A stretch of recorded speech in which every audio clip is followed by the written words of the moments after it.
আপনাদের সম্মুখে আলোচনা করব ইনশাআল্লাহ আরাফার দিনের রোজার ফজিলত, আজ আরাফার দিনের রোজার মাহাত্ম্য এবং আরাফার দিনের রোজা কবে রাখতে হবে।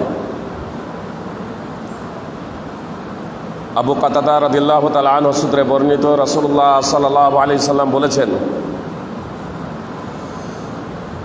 সিয়ামু ইয়াউমি আরাফা আহতাসিবু আলাল্লাহি আন ইউকাফিরা আস-সানাতাল্লাতী ক্বাবলাহু ওয়াস-সানাতাল্লাতী বা'দাহু।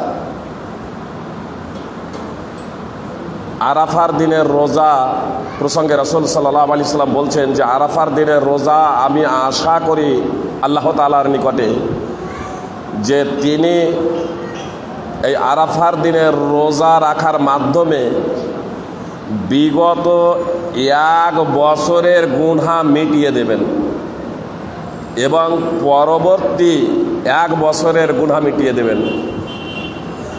আগের এবং পরের মোট 2 বছরের গুনাহ আরাফার দিনের রোজা পালনকারীর মিটিয়ে দিবেন। আল্লাহ রাসূল সাল্লাল্লাহু আলাইহি সাল্লাম বলছেন যে আমি আল্লাহ তাআলার নিকটে এটা আশা করি যে এই রোজা পালন যারা করবে, যে সমস্ত পুরুষ এবং মহিলা আরাফার দিনের রোজা, তো এই আরাফার দিনের রোজার মাধ্যমে বিগত এবং আগামী মোট 2 বছরের গুনাহ মাফ করে দেবেন। সুবহানাল্লাহ।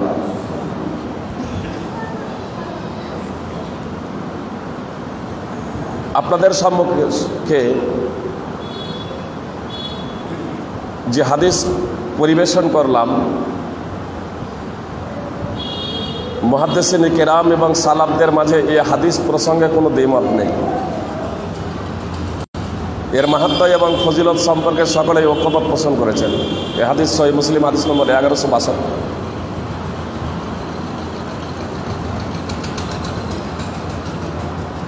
এই হাদিসের মাহাত্ম্য এবং ফজিলত সম্পর্কে আমরা অবগত হলাম যে আরাফার দিনের রোজা যারা রাখবে তাদের মোট 2 বছরের গুনাহ মাফ হয়ে যাবে ইনশাআল্লাহ। তবে এই 2 বছরের যে গুনাহ মাফ হয়ে যাবে, স্মরণে রাখা একান্ত কর্তব্য যে গুনাহগুলো ছোট ছোট হবে, কবিরা গুনাহ তথা বড় বড় যে গুনাহগুলো আছে, এই গুনাহগুলো তওবা ছাড়া মাফ হবে না। তওবা ছাড়া বিশুদ্ধ অন্তঃকরণে তওবা এবং বান্দার যদি হুকুক থেকে থাকে, আপনি যদি কাউকে গালি দিয়ে থাকেন, আপনি যদি কারো ধনসম্পদ আত্মসাৎ করে থাকেন, আপনি যদি কাউকে কষ্ট দিয়ে থাকেন, তাহলে আপনাকে তার কাছ থেকে ক্ষমা চেয়ে নিতে হবে। যার যা জিনিস নিয়েছেন সম্ভব হলে তাকে সেই জিনিস ফেরত দিতে হবে। অতঃপর আল্লাহ তাআলার নিকটে বিশুদ্ধ অন্তঃকরণে তওবা করতে হবে। তাহলে ইনশাআল্লাহ আল্লাহ তাআলা আমাদের তওবা কবুল করবেন। চলতে ফিরতে উঠতে বসতে আচার আচরণে ব্যবহারের মাধ্যম দিয়ে অহরহ আমাদের পাপ হয়ে যায়। তো এই যে পাপগুলো হয়ে যাচ্ছে, অবশ্যই পাপগুলো দৈনন্দিন 5 ওয়াক্তের নামাজের মাধ্যমেও মাফ হয়ে যায়। আপনার সকাল থেকে যে পাপগুলো হয়ে যায়, জোহরের নামাজ যখন আদায় করা হয়, এমনকি যে ওযু যে করা হয়, ওযুর মাধ্যম দিয়ে ওযুর পানি যখন ঝরে তার মাধ্যম দিয়ে গুনাহ হয়ে পড়ে একজন মুমিন বান্দার। নামাজ যখন পড়ে, এক নামাজ সকালে যে নামাজ পড়া হলো, জোহরের আগে পর্যন্ত যে পাপগুলো হয়েছিল ছোটখাটো, জোহরের নামাজের মাধ্যমে মাফ হয়ে যায়। আপনার হলে পরে যদি ছোটখাটো গুনাহ হয়ে যায়, তাহলে আসরে নামাজের মাধ্যমে মাফ হয়ে যায়। এইভাবে গুনাহ তো আমাদের ছোটখাটো গুনাহগুলো মাফ হতেই থাকে। তাহলে বিগত বছরের গুনাহ আমাদের স্টক থাকে না ছোটখাটো গুনাহগুলো, কি বলছেন? তাহলে যদি গুনাহ না থাকে, আগামী দিন গুনাহ হতে পারে যখন আমরা বেঁচে থাকি। আমরা যদি বেঁচে থাকি তাহলে আবার ছোটখাটো গুনাহ আমাদের দ্বারা হয়ে যাবে। কথা হচ্ছে যে আগের আমরা যারা নামাজি, আমাদের তো ছোটখাটো গুনাহই থাকে না।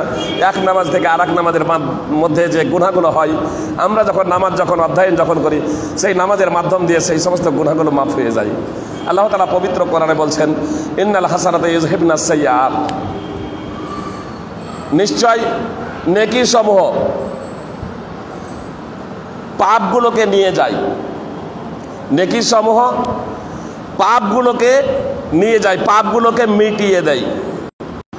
তাহলে আমাদের মাধ্যমে যে সমস্ত ছোটখাটো গুনাহ হয়ে যায়, এই গুনাহগুলো আমাদের আল্লাহ তাআলা ক্ষমা করে দেন নামাজের মাধ্যম দিয়েই। যদি গুনাহ থেকে থাকে কারো, তাহলে এই গুনাহ আপনার আরাফা দিনের রোজার মাধ্যমে মাফ হয়ে যাবে।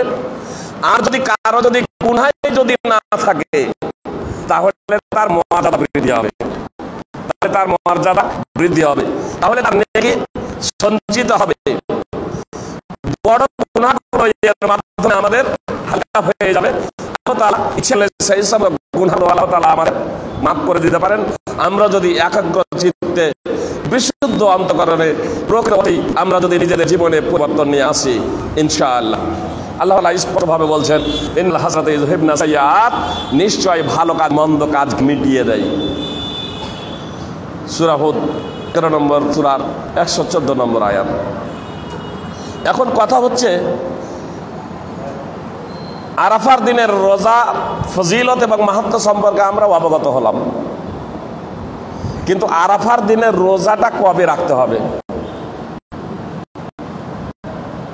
আরাফার দিনের রোজা আমরা কবে রাখবো? যখন তখন আরাফার দিনের রোজা রাখতে হবে না। আরাফার দিনের রোজা আমাদের কবে রাখতে হবে? আরাফার দিনের অনেক মাহাত্ম্য এবং ফজিলত আছে। আরাফার দিনের অনেক মাহাত্ম্য এবং ফজিলত আছে। ওয়াশাহিদু ওয়া মাশহুদ ওয়া মাশহুদ, সূরা বুরুজ, সূরা বুরুজের যে আয়াত ওয়া মাশহুদ, এ প্রসঙ্গে একটি মারফু হাদিসই রয়েছে। অবশ্য মারফু হাদিসে একটু দুর্বলতা রয়েছে, যদিও সুনানে তিরমিজিতে আল্লামা নাসিরউদ্দিন আলবানী রাহিমাহুল্লাহ হাসান বলে উল্লেখ করেছেন। অবশ্য সিলসিলাতুল আহাদিস যায়িফাতে জয়ীফ বলে ইমাম তিরমিজিও জয়ীফ হওয়ার দিকে ইঙ্গিত করেছেন। মুসনাদ আহমদের মুহাক্কিক শুআয়ব আন-নাওয়ী তো জয়ীফ বলে উল্লেখ করেছেন, অর্থাৎ মারফু সূত্রে হাদিসটা জয়ীফ। তবে ওয়া মাশহুদ এর তাৎপর্য সম্পর্কে মওকুফ সূত্রে এটি প্রমাণিত, অর্থাৎ সাহাবী থেকে বিশুদ্ধ সূত্রে এটি প্রমাণিত যে ওয়া মাশহুদ বলতে আরাফার দিন আল্লাহ তাআলা কসম করেছেন যার সাক্ষ্য দেওয়া হয় তার, অর্থাৎ যার সাক্ষ্য দেওয়া হয় তার মাসুদের কসম খেয়েছেন। এই মাসুদটা কি? যার সাক্ষ্য দেওয়া হয় বলতে কার সাক্ষ্য দেওয়া হয়? এ প্রসঙ্গে সাহাবী রাসূল বলছেন যে এটা হচ্ছে আরাফার দিন, অর্থাৎ আরাফার দিনের আল্লাহ তাআলা কসম খেয়েছেন। এ থেকে এটা প্রতীয়মান হয় যে আরাফার দিনের গুরুত্ব কতটুকু। একটা রাসূল সাল্লাল্লাহু আলাইহি সাল্লাম বললেন যে 2 বছরের গুনাহ মাফ হয়ে যাবে আরাফার দিনের রোজার মাধ্যমে। আর আল্লাহ তাআলা মাসুদের কসম খেয়েছেন, সাহাবীর ভাষ্য অনুযায়ী আরাফার দিনের কসম খেয়েছেন। এই আরাফার দিন বলতে কি বুঝায়? প্রথমত, আরাফার দিন বলতে 9 যুলহিজ্জা। এ বিষয়ে পৃথিবীর কোনো অভিধানবিদ এবং পৃথিবীর কোনো আলেমের দ্বিমত নেই। কথা খুব মনোযোগ দিয়ে শুনবেন। আরাফার দিন বলতে কি বুঝায়? এই আরাফার দিন বলতে সমস্ত অভিধানবিদ এবং সমস্ত আলেম এবং মুহাদ্দিস বলছেন যে আরাফার দিন বলতে 9 যুলহিজ্জা। আসলে আরবিতে কতগুলো শব্দ আছে, যেমন ইয়াউমুত তারবিয়া, সকলের ঐক্যমতে এটা হলো 8 যুলহিজ্জা। ইয়াউমে আরাফা, সকলের ঐক্যমতে এটা হলো 9 যুলহিজ্জা। ইয়াউমুন নাহার, সকলের ঐক্যমতেই 10 যুলহিজ্জা। ইয়াউমুল কার, এটা সকলের ঐক্যমতেই 11 যুলহিজ্জা। আইয়ামে তাশরিক, সকলের ঐক্যমতেই যুলহিজ্জা মাসের 11, 12 এবং 13 তারিখ। ইয়াউমুন নাফারিল আউয়াল, সকলের ঐক্যমতেই 12 যুলহিজ্জা। ইয়াউমুন নাফারিস সানি, সকলের ঐক্যমতেই 13 যুলহিজ্জা। আইয়ামে বীজ, সকলের ঐক্যমতেই প্রত্যেক চন্দ্র মাসের 13, 14 এবং 15 যুলহিজ্জা। তো আরবিতে কতগুলো দিনের নাম আছে? আরবিতে কতগুলো দিনের নাম আছে? আপনার যেমন সপ্তাহের নাম আছে, সপ্তাহের আরবিতে নাম আছে, বাংলাতেও নাম আছে, না আছে না নাই? আপনার শুক্র, শনি, রবি, সোম। অনুরূপভাবে আরবিতেও নাম আছে, ইংলিশেও নাম আছে। তো কতগুলো তারিখের আপনার নাম আছে আরবিতে, কতগুলো তারিখের আরবিতে নাম আছে। সকলেই এ বিষয়ে ঐক্যমত হওয়ার পরে যে ইয়াউমে আরাফা বলতে 9 যুলহিজ্জা, এবার আসছেন যে সিয়াম ইয়াউমে আরাফা বা সাওমে ইয়াউমে আরাফা, আরাফার দিনের রোজা। এই আরাফার দিনের রোজা বলতে কবে? এবার এটাকে কেন্দ্র করে সাহাবীদের যুগে না, নবী সাল্লাল্লাহু আলাইহি সাল্লামের যুগে না, আপনার প্রায় 150 বছর থেকে সাধারণত মতানৈক্য এবং মতভেদ ব্যাপক রূপ ধারণ করেছে, ব্যাপক রূপ ধারণ করেছে। কেউ বলছেন হাজিরা যখন আরাফার মাঠে যাবে সেদিন আরাফার দিনের রোজা রাখতে হবে, তার কারণ আরাফার দিনের রোজা বলা হয়েছে। আবার কেউ বলছেন যে না, হাদিসে তো এ কথা বলা হয়নি যে হাজিরা যেদিন আরাফার মাঠে যাবে সেদিন রোজা রাখো, বরং বলা হয়েছে সিয়াম ইয়াউমে আরাফা, আরাফার দিনের রোজা। আর আরাফার দিন সকলের ঐক্যমতেই 9 যুলহিজ্জা, অতএব আপন আপন দেশের 9 যুলহিজ্জাই রোজা রাখতে হবে। এটাকে কেন্দ্র করে ওলামায়ে কেরাম মতানৈক্য করেছেন। এখন আমরা সাধারণ মানুষ কোনটা করব, কোন জিনিসটা করব যে আমরা ওই 2 বছরের নেকি অর্জন করতে সক্ষম হব যদি আমরা একটাই রোজা রাখি, আরাফার দিনে রোজা রাখি। কেউ বলবেন যখন ওলামায়ে কেরাম মতানৈক্য করেছেন তাহলে 2টো রোজা রেখে নেই। সুপ্রিয় ভাই এবং বোন, আপনারা যুলহিজ্জা মাসের প্রথম দশকের 1 থেকে 9 তারিখ পর্যন্ত ধারাবাহিকভাবে রোজা রাখতে পারেন, এখানে কোনো সমস্যা নেই। কিন্তু আরাফার দিনের রোজা বলে ত্রুটি আপনি রোজা রাখতে পারেন না। প্রত্যেকটা কর্মের আগে নিয়ত, ইন্নামাল আমালু বিন্নিয়াত, সকল কর্ম নির্ভরশীল নিয়তের উপর। আরাফার নিয়তে আপনাকে একটি রোজা করতে হবে, আরাফার নিয়তে 2টি রোজা করা যাবে না। বিষয়টা বুঝে এসেছে? আপনি 1 থেকে 9টা পর্যন্ত এই যুলহিজ্জা মাসে রোজা রাখতে পারেন, কোনো সমস্যা নেই, এটা মুস্তাহাব, এটা ভালো। ইবনে আব্বাস রাদিয়াল্লাহু তাআলা আনহু সূত্রে বর্ণিত, রাসূলুল্লাহ সাল্লাল্লাহু আলাইহি সাল্লাম বলেছেন, মাল আমালু ফি আইয়ামিল আশরি আফদালা মিনাল আমালি ফি হাদিহি। যুলহিজ্জা মাসের প্রথম দশকের আমলের চেয়ে, যুলহিজ্জা মাসের প্রথম দশকের আমলের চেয়ে উত্তম আমল আর অন্য কোনো সময়ে নেই।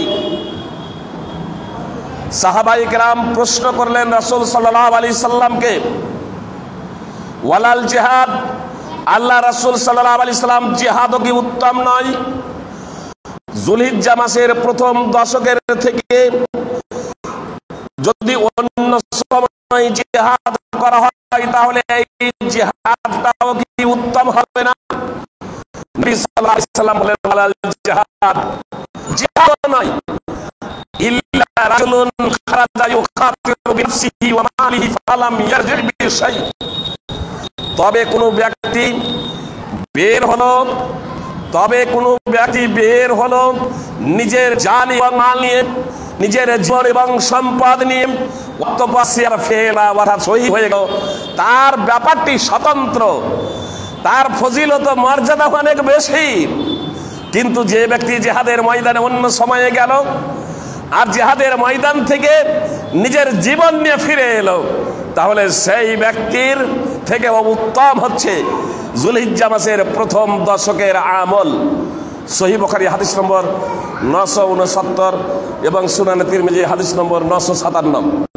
এত দ্বারা স্পষ্ট হয়ে গেল যে যুলহিজ্জা মাসের প্রথম দশকের ফজিলত এবং মাহাত্ম্য অনেক বেশি।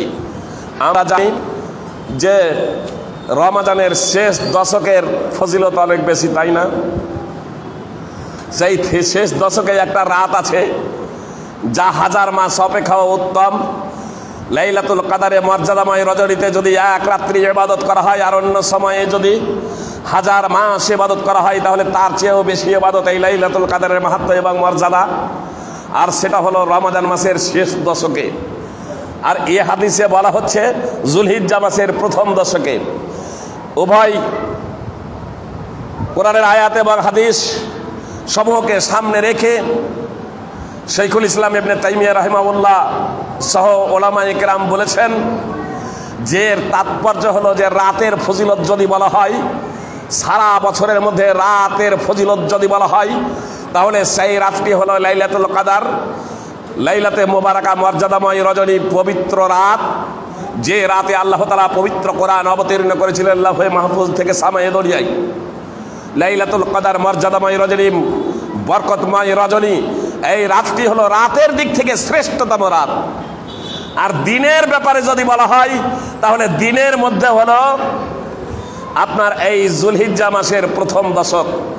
রাত যদি বলা হয় তাহলে রমাদানের শেষ দশক। আর দিন যদি বলা হয় তাহলে যুলহিজ্জা মাসের প্রথম দশক।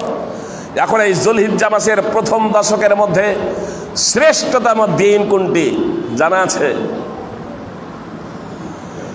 যুলহিজ্জা মাসের প্রথম দশকের মধ্যে কেউ বলছেন শ্রেষ্ঠতম দিন হচ্ছেন আরাফার দিন, তার কারণ 2 বছরের গুনাহ মাফ হয়ে যায়। আর কেউ বলছেন যে না, ইয়াউমুন নাহার, তার কারণ এই দিন খুব গুরুত্বপূর্ণ দিন। আব্দুল্লাহ বিন কুরত রাদিয়াল্লাহু তাআলা আনহু সূত্রে বর্ণিত, রাসূলুল্লাহ সাল্লাল্লাহু আলাইহি সাল্লাম বলেছেন, ইন্না আযামাল আইয়ামে ইনদাল্লাহি তাবারাকা ওয়া তাআলা ইয়াউমুন নাহার, নিশ্চয় আল্লাহ তাআলার নিকটে সমস্ত দিনের মধ্যে শ্রেষ্ঠতম দিন হলো ইয়াউমুন নাহার, কুরবানির দিন। কুরবানির দিন শ্রেষ্ঠতম দিন কেন? আপনার যত দিন আছে সমস্ত দিনের মধ্যে শ্রেষ্ঠতম দিন রাসূল সাল্লাল্লাহু আলাইহি সাল্লাম বলছেন কুরবানির দিন। সুনানে আবি দাউদ হাদিস নম্বর 1765, মুসনাদ আহমদ হাদিস নম্বর 19075। ইমাম ইবনে বাজ রাহিমাহুল্লাহ বলছেন যে আরব যখন প্রশ্ন তাকে করা হয় যে আরাফার দিন সব থেকে উত্তম নাকি কুরবানির দিন সব থেকে উত্তম, তিনি বলেন কুরবানির দিন সব থেকে উত্তম, আর কুরবানির দিনের পরে হচ্ছে আরাফার দিন। এর কারণ হলো যে কুরবানির দিনে আপনার কুরবানি করা হয় জামরায়ে আকবা, যারা উমরা বা যারা হজ করতে গিয়েছেন, যারা হজ করতে গিয়েছেন, ইয়াউমুন নাহার কুরবানির দিনে আপনার জামরায়ে আকবা, আমাদের বাঙালি ভাষায় যাকে বলে বড় শয়তান, এই বড় শয়তানকে 7টি কাবলি ছোলার সমপরিমাণ পাথর দিয়ে মারা হয়। আসলে ইব্রাহিম আলাইহিস সালাম তার পুত্রকে যখন কুরবানি দিতে নিয়ে গিয়েছিলেন, কুরবানি করার জন্য মিনা প্রান্তরে পৌঁছেছিলেন, শয়তান মানুষের রূপ ধারণ করে ইব্রাহিম আলাইহিস সালামকে সেই কাজে বাধা দেওয়ার প্রচেষ্টা করেছিল। সেই সময় ইব্রাহিম আলাইহিস সালাম 7টি পাথর দিয়ে ইবলিশকে মেরেছিলেন। সেই প্রতিবিম্ব নিদর্শন রেখে দিয়েছেন পরবর্তীদের জন্য আল্লাহ তাআলা, সেই ইতিহাসকে স্মরণ করিয়ে দেওয়ার লক্ষ্য এবং উদ্দেশ্যে। তাহলে কুরবানির দিন কুরবানি করা হয় গুরুত্বপূর্ণ আপনার জামরায়ে আকবাকে নিক্ষেপ করা হয়, আপনার সেই দিনে আপনার তাওয়াফে জিয়ারা করা হয়, মসজিদ হারামের আপনার তাওয়াফ করা হয় যাকে তাওয়াফে জিয়ারা বলে, সেই দিনে আপনার সাই করা হয় সাফা এবং মারওয়ার মধ্যে যারা হজ করেন। আর একটি আপনার জামরায়ে আকবারে চুল নেড়া, মাথা নেড়া অথবা চুল ছোট করা হয়।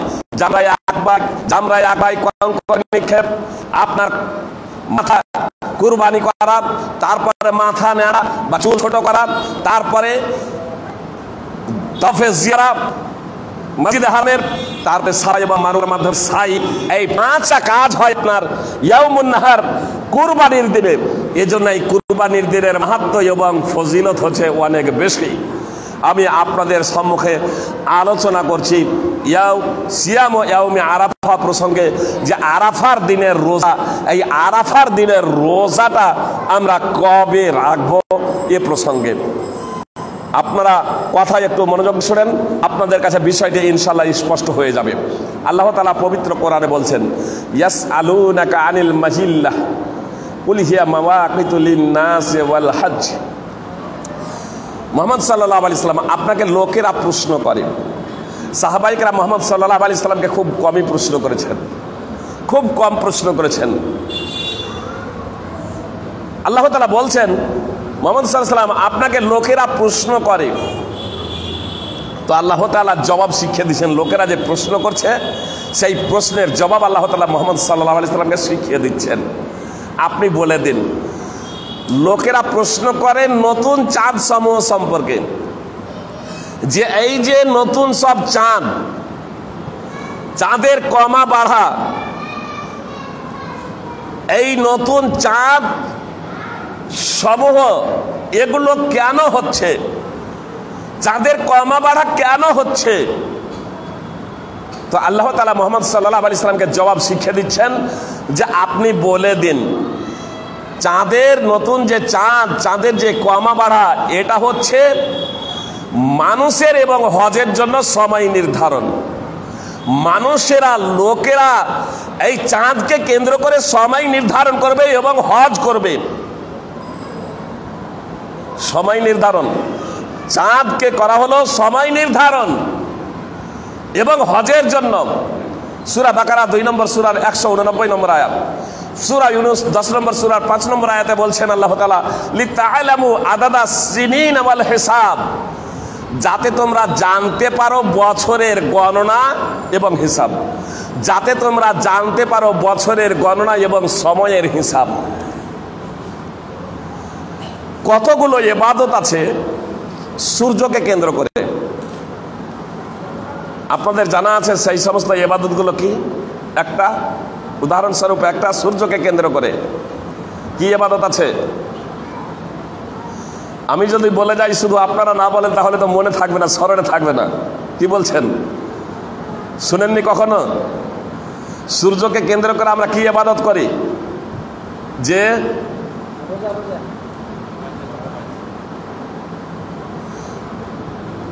সূর্যকে কেন্দ্র করে কোন ইবাদত করি?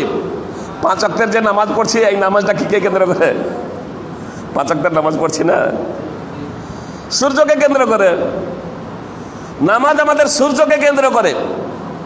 রমজানের রোজা চাঁদকে কেন্দ্র করে, সুমু লিরুয়াতিহি ওয়া আফতিরু লিরুয়াতিহি।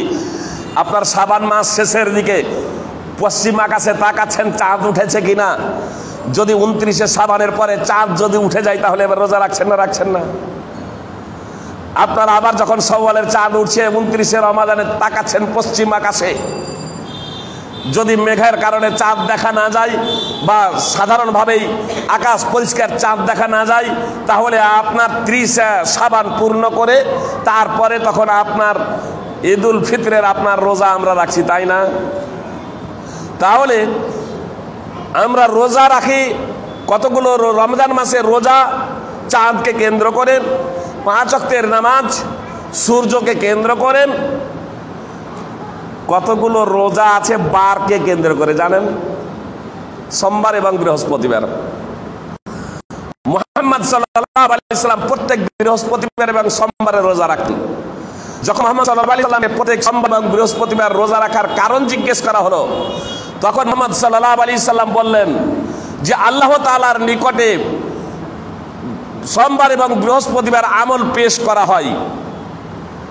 আল্লাহ তাআলার নিকটে সোমবার এবং বৃহস্পতিবার আমল পেশ করা হয়, জান্নাতের দরজা সমূহ খুলে দেওয়া হয়, আল্লাহ তাআলার নিকটে আমলকে পেশ করা হয়। আর আমি এটা পছন্দ করি যে আমার আমল আল্লাহ তাআলার নিকটে রোজা অবস্থায় যাতে পেশ করা হয়। মুহাম্মদ সাল্লাল্লাহু আলাইহি সাল্লামের অগ্র পশ্চাতের গুনাহ মাফ। তারপরেও মুহাম্মদ সাল্লাল্লাহু আলাইহি সাল্লাম কতটা নিজেকে পবিত্র থাকার এবং ইবাদতে মশগুল থাকার প্রচেষ্টা করতেন এবং আল্লাহ তাআলার শুকরিয়া আদায় করতেন, তার যদি জীবনী আমরা অধ্যয়ন করি তাহলে এটা আমরা খুব সহজে বুঝতে পারবো ইনশাআল্লাহ। আর রাহিকুল মাকতুম আমরা অধ্যয়ন করুন, অথবা ডক্টর আসাদুল্লাহ গালিব হাফিজাহুল্লাহর বিখ্যাত বই আপনার সিরাতুর রাসূল পাঠ করুন, আপনারা জানতে পারবেন। তো আপনাদের বলছিলাম কতগুলো ইবাদত আছে সূর্যকে কেন্দ্র করে, কতগুলো ইবাদত আছে চন্দ্রকে কেন্দ্র করে, কতগুলো ইবাদত আছে বারকে কেন্দ্র করে, আর কতগুলো ইবাদত আছে স্থানকে কেন্দ্র করে। যেমন স্থানকে কেন্দ্র করে। তাই স্থানকে কেন্দ্র করে যে ইবাদত, সেটা ওই স্থানের জন্যই প্রযোজ্য। যেমন তাওয়াফ, কিছু কিছু ব্যক্তিকে দেখেন না যে কবরের পাশে চতুর্পাশে তাওয়াফ করছে, যে কবরের চতুর্পাশে তাওয়াফ করছে, এটা হলো বিদআত। আর যদি কবরের ব্যক্তির সন্তুষ্টি কামনা করে তাহলে এটা আবার শিরক। বুঝতে পেরেছেন? মসজিদে নববীরও বিশেষ ফজিলত আছে না নাই? বিশেষ ফজিলত আছে। মসজিদে নববীতে গিয়ে কেউ যদি তাওয়াফ শুরু করে দেয় হবে কেন? তাওয়াফ এই ইবাদতটি মসজিদে হারামের সাথে সম্পৃক্ত। শুধু উমরা এবং হজের জন্যই নয়, আপনি যে কোনো মুহূর্তে আপনি তাওয়াফ করতে পারেন, এটা মুস্তাহাব। আর উমরা এবং হজে তখন তো ওয়াজিব। তাহলে তাওয়াফ এটা স্থানের সাথে সম্পৃক্ত। কোনো ইবাদত যদি স্থানের সাথে সম্পৃক্ত হয় তাহলে ওই স্থান ছাড়া অন্য কোনো জায়গাতে সেটা বৈধ নয়। যদি তাওয়াফ এটা শরীয়ত সম্মত, এই তাওয়াফ যদি স্থানের সাথে সম্পৃক্ত না হতো তাহলে পৃথিবীর অন্য মসজিদের চতুর্পাশে ঘোরাটাও মুস্তাহাব হতো। কিন্তু মসজিদে হারামের সাথে সেটা সম্পৃক্ত, নির্দিষ্ট। এর জন্য পৃথিবীর অন্য কোনো মসজিদের চতুর্পাশে তাওয়াফ করাটা বিদআত। কতগুলো ইবাদত আছে স্থান এবং চাঁদকে কেন্দ্র করে, কতগুলো ইবাদত আছে স্থান এবং চাঁদকে কেন্দ্র করে। যেমন হজ, যে আয়াতটি আপনাদের সম্মুখে সূরা বাকারা তেলাওয়াত করেছিলাম, সূরা বাকারার 189 নম্বর আয়াত, সেখানে আল্লাহ তাআলা নতুন চাঁদ সমূহ সম্পর্কে বলছেন যে মানুষ হিয়া মাওয়াকিতুল লিন্নাস ওয়াল হজ, মানুষের সময় নির্ধারণ এবং হজের জন্য, হজের সময়ের জন্য আল্লাহ তাআলা এই চাঁদ সমূহকে দিয়েছেন। আপনার যখন তখন আরাফার মাঠে চলে গেলে সেটা 9 যুলহিজ্জা হবে না, যখন তখন আরাফার ময়দানে পৌঁছে গেলে হজ হয়ে যাবে না। জি, নির্দিষ্ট সময় আছে আর নির্দিষ্ট মাস আছে। আপনার হজের মাসে নির্দিষ্ট তারিখে নির্দিষ্ট স্থানে যেতে হবে। এর দ্বারা কি প্রমাণিত হলো? হজ আপনার স্থান এবং চন্দ্র কেন্দ্রিক। কথাটা বিশেষভাবে মনোযোগ দিয়ে শুনুন, যদি এই বিষয়টা আমরা বুঝে যাই তাহলে সমস্যার সমাধান হয়ে যাবে ইনশাআল্লাহ। তাহলে হজ হলো চন্দ্র এবং স্থান কেন্দ্রিক। আপনার হজের মাসেই দিল্লির জামে মসজিদে অথবা মসজিদে নববীতে গিয়ে কেউ যদি আপনার তাওয়াফ করে তার পার্শ্বে সাই করে নিয়ে, কেউ যদি আপনার উহুদ আর ওয়াদিয়ে বাইদা বিভিন্ন জায়গা গিয়ে ও যদি বলে যে আমার হজ হয়ে গেল, তাহলে সেটা হজ হবে না। দিল্লির জামে মসজিদে গিয়ে তাওয়াফ শুরু করে দিয়ে আপনার হজের সময়ে আর তার আশপাশে বিভিন্ন জায়গায় অবস্থান করে 8 তারিখে, 9 তারিখে, 10 তারিখে, তারপরে 11 তারিখে আবার দিল্লির জামে মসজিদের তাওয়াফে জিয়ারা ইত্যাদি সবকিছু করে নিয়ে কেউ যদি বলে আমার হজ হয়ে গেল, তাহলে বলতে হবে ও মূর্খতার জগতে বসবাস করে, হজ হবে না।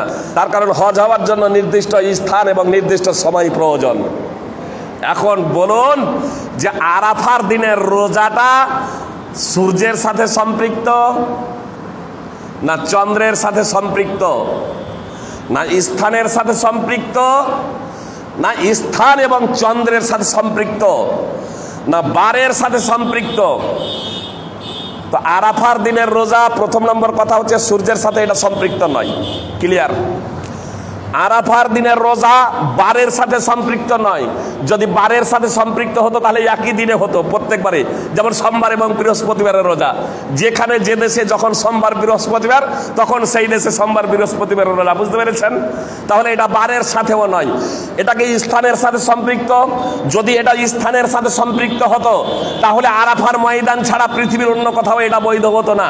যেমন তাওয়াফ মসজিদ হারাম ছাড়া পৃথিবীর অন্য কোথাও বৈধ নয়। আপনার এখন থাকলো চন্দ্রের সাথে সম্পৃক্ত কিংবা চন্দ্র এবং স্থানের সাথে সম্পৃক্ত। যেমন হজ, হজ হচ্ছে চন্দ্র এবং স্থানের সাথে সম্পৃক্ত।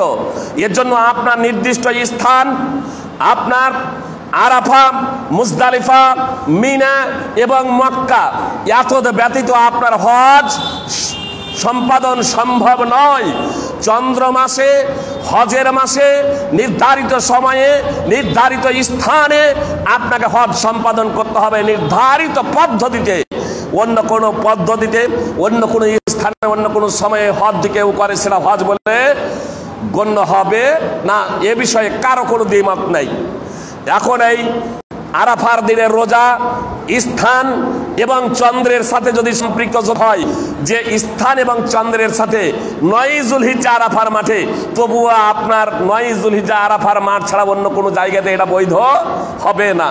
এখন থাকলো একটাই পথ, একটাই কথা, আর সেটা হলো শুধু চন্দ্রের সাথে সম্পৃক্ত। বুঝতে পেরেছেন? চন্দ্রের সাথে সম্পৃক্ত। আর চন্দ্রের সাথে যখন সম্পৃক্ত, তাহলে আরাফার দিন হলো 9 যুলহিজ্জা সকলের ঐক্যমতেই। আর চন্দ্রের সাথে সম্পৃক্ত যখন, তাহলে 9 যুলহিজ্জা পৃথিবীর যেখানে যখন 9 যুলহিজ্জা হবে, সেখানকার মানুষ তখন আপনার আরাফার দিনের রোজা রাখবে। এটাই হলো এই হাদিসের তাৎপর্য। এত দ্বারা স্পষ্ট হয়ে গেল যে আরাফার দিনের রোজা আমাদের কবে রাখতে হবে। এটা 9 যুলহিজ্জা। হাজিরা কখন আরাফার ময়দানে পৌঁছাচ্ছে এটা আমাদের ধর্তব্যের মধ্যে নয়, এটা আমাদের গণনার মধ্যে নয়। কেউ যদি মনে করে হাজিরা আরাফার মাঠে পৌঁছালে সেই দিন আমি রোজা রাখবো, তাহলে এটা হবে শরীয়তের দৃষ্টিকোণ থেকে ভুল। কেন ভুল? যদি আরাফার দিনের দিন যদি কুরবানি রোজা যদি রাখতে যদি যায়, তাহলে তার পরের দিন তাকে কুরবানি করতে হবে। তার কারণ রাসূল সাল্লাল্লাহু আলাইহি সাল্লাম বলেছেন, ইয়াউমুন নাহার হুয়া ইয়াউমুল হজ্জিল আকবার। ইয়াউমুন নাহার কুরবানির দিন হলো বড় হজের দিন, আর আরাফার দিনের পরের দিনই হলো ইয়াউমুন নাহার। আরাফার দিনের পরের দিনই হলো ইয়াউমুন নাহার। তাহলে আরাফার দিনের পরের দিন হলো ইয়াউমুন নাহার। বড় হজ, বড় হজ এক জায়গাতে হয়। এটা আমি তাদের কারণ যে সমস্ত ভাইরা বলছে আরাফার মাঠ তো একটাই। প্রথম নম্বর কথা হচ্ছে আরাফার মাঠের সাথে এর কোনো সম্পৃক্ত নেই। আরাফার মাঠের সাথে এ রোজার যদি সম্পৃক্ত থাকতো, তাহলে আরাফার মাঠ ব্যতীত পৃথিবীর কোনো জায়গাতে বৈধ হতো না রোজা রাখা। যেমন তাওয়াফ মসজিদে হারামের সাথে সম্পৃক্ত হওয়ার কারণে মসজিদে হারাম ছাড়া পৃথিবীর অন্য কোথাও তাওয়াফ করা বৈধ নয়। 2 নম্বর কথা হচ্ছে যে আরাফার দিনের ফজিলত। তো আরাফার দিনের ফজিলত সার্বিকভাবেই যেমন লাইলাতুল কাদারের ফজিলত। তো লাইলাতুল কাদার যেমন সৌদিতে লাইলাতুল কাদার, ওদের সাথে কিন্তু আমরা লাইলাতুল কাদার পালন করি না। অনুরূপভাবে সৌদির আগেও আপনার মালি বিভিন্ন জায়গাতে, আপনার সৌদির আগেও আপনার মালি এবং বিভিন্ন জায়গাতে অনেক সময় রমাজানের চাঁদ দেখা যায়। তাদের একদিন সৌদির একদিন আগে লাইলাতুল কাদার হয়, এমনকি ইয়াউমে আরাফাও তাদের একদিন আগে হয়। আপনার সৌদিতে যেদিন ইয়াউমে আরাফা 9 যুলহিজ্জা হয়, হাজিরা যেদিন আরাফার মাঠে যায়, আপনার সৌদির পশ্চিমে যারা আছে তারা সেদিন কুরবানি করেন, তারা কখন ইয়াউমে আরাফা করবেন। কুরবানির দিনে তো রোজা রাখা হারাম। যদি বলেন তাহলে তো সৌদির একদিন আগে তারা আছে, তাহলে আমার কেন কোনো এক জায়গাকে যদি ফলো করতে হয় তাহলে সৌদিকে ফলো করতে হবে, এই ধরনের কোনো হাদিস নেই। তাহলে পশ্চিমে যারা আছে তাদেরকে আমাদের ফলো করা উচিত ছিল, কিন্তু তাদের আমরা ফলো করিনি। আমরা সৌদিকে আজ মিডিয়া হয়েছে, মিডিয়ার মাধ্যমে, ফোনের মাধ্যমে, ইন্টারনেটের মাধ্যমে আজকে আমরা জানতে পারছি। আর আজকে আমরা বলছি যে ওদেরকে আমরা অনুসরণ করব, ওদেরকে আমরা অনুসরণ করব। এই প্রেক্ষাপটে কোনো দলিল সালাফ থেকে নেই যে সৌদিকে ফলো করতে হবে। অতএব আমাদের কাছে এটা স্পষ্ট, ইয়াউমে আরাফার যারা রোজা রাখবেন, আরাফার দিনের যারা রোজা রাখবেন, সেটা হচ্ছে 9 যুলহিজ্জা, চন্দ্র মাসের 9 যুলহিজ্জা। যেমন ইয়াউমুন নাহার হলো 10 যুলহিজ্জা, অনুরূপভাবে ইয়াউমে আরাফা অর্থাৎ 9 যুলহিজ্জার রোজা। আল্লাহ তাআলা আমাদের 9 যুলহিজ্জার রোজা রাখার তৌফিক দান করেন, আমিন। যদি আপনাদের এ প্রসঙ্গে প্রশ্ন থাকে তাহলে আপনারা করতে পারেন। আপনারা নির্দ্বিধায় মনের মধ্যে কোনো প্রকারের সংকোচ না রেখে, দ্বিধাবোধ না রেখে, নির্দ্বিধায় উন্মুক্ত মনে, তর্ক বিতর্কের জন্য নয়, সঠিকটা জানার লক্ষ্য এবং উদ্দেশ্যে যে কেউ আপনারা এ প্রসঙ্গে প্রশ্ন করতে পারেন, পূর্ণ স্বাধীনতা দেওয়া হচ্ছে আপনার। এখানে যা প্রশ্ন করেছেন আউট প্রশ্ন, মানে সিয়ামে ইয়াউমে আরাফা অর্থাৎ আরাফার দিনের রোজাকে কেন্দ্র করে নয়। আমি প্রথমত বলতে চাচ্ছি, যদি আরাফার দিনের রোজাকে কেন্দ্র করে আপনাদের প্রশ্ন থেকে তাহলে আপনারা বলুন, তারপরে অন্য বিষয়ে জবাব দেব।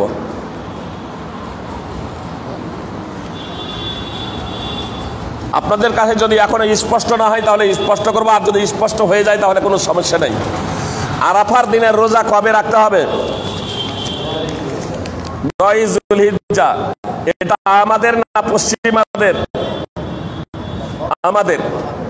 যেমন আমরা রোজা রাখি, পশ্চিমাদের না আমাদের? আমাদের। যেমন আমরা রোজা চাঁদ দেখে, যেমন রমজানের রোজা চাঁদ দেখে, অনুরূপ ভাবে আরাফার দিনের রোজাও চাঁদ দেখে। যেমন আইয়ামে বীজের রোজা চাঁদ দেখে, আইয়ামে বীজের রোজা প্রত্যেক চন্দ্র মাসের 13, 14, 15 তারিখে। সৌদির আলাদা, আমাদের আলাদা। আপনার যেমন ইয়াউমে আশুরা 10ই মুহররমের রোজা, ওদের আলাদা আমাদের আলাদা। যেমন ওদের কুরবানি আলাদা, আমাদের কুরবানি আলাদা। ওদের ঈদ আলাদা, আমাদের ঈদ আলাদা। বুঝতে পেরেছেন না পারেন নাই? অনুরূপভাবে বিষয়টা স্পষ্ট। যেদিন সবাই সমস্ত কিছু ক্ষেত্রে, যে আপনার রোজা, ঈদ, কুরবানি সমস্ত বিষয়ে যেদিন একটা হাকিম হবে পৃথিবীতে, যেমন হয়তো ইমাম মেহেদী এবং ঈসা আলাইহিস সালাম আসবেন, ঈসা আলাইহিস সালাম এবং ইমাম মেহেদী আসবেন, আর সারা পৃথিবীতে একচ্ছত্র একজনই ইমাম হবেন, ইসলামী শাসক হবেন।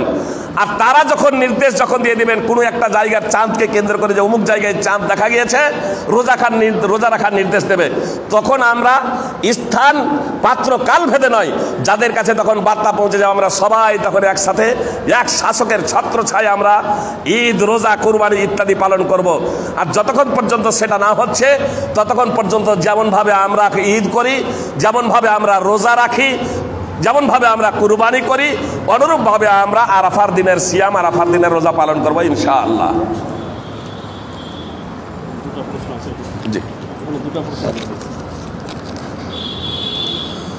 একজন নামাজি আর একজন বেনামাজি, এদের বিবাহ পড়া যাবে কিনা? সুপ্রিয় ভাই এবং বোন, আপনাদেরকে বলে, আমি একজন সাধারণ আলেম। যদি সৌদি ফতোয়া কমিটির ফতোয়া যদি বলেন, যেখানে শেখ ইবনে বাজ রাহিমাহুল্লাহ রয়েছেন, তাহলে তাদের নিকটে নামাজির সাথে বেনামাজির বিয়ে বৈধ নয়। আর আমাদের দেশের আলেমরা যদি, আলেমদের কথা যদি বলেন, তাহলে এদের নিকটে বৈধ।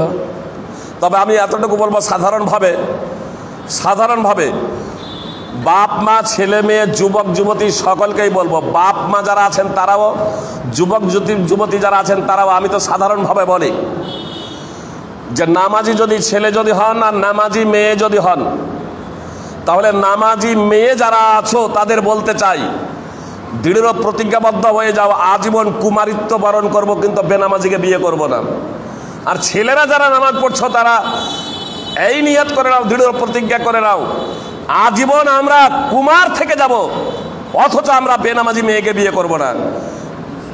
নামাজি মেয়ের অভাব আছে না নামাজি ছেলের অভাব আছে?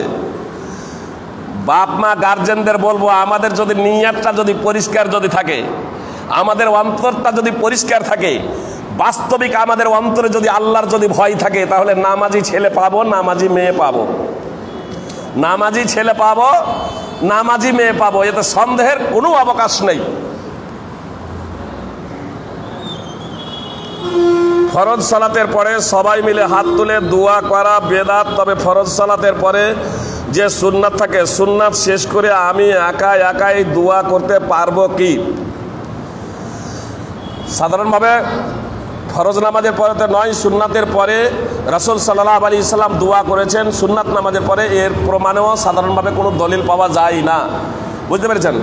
তবে সুন্নাতের পরে আপনার যে সমস্ত জিকির আজকার আছে, সেই সমস্ত জিকির আজকার হয়ে যাওয়ার পরে সাধারণভাবে, সুন্নাত মনে করে নয়, সাধারণভাবে যদি কখনো হাদিসকে কেন্দ্র করে কখনো যদি দোয়া যদি কেউ যদি করে, তাহলে সেটাকে বেদাত বলা যাবে না ইনশাআল্লাহ।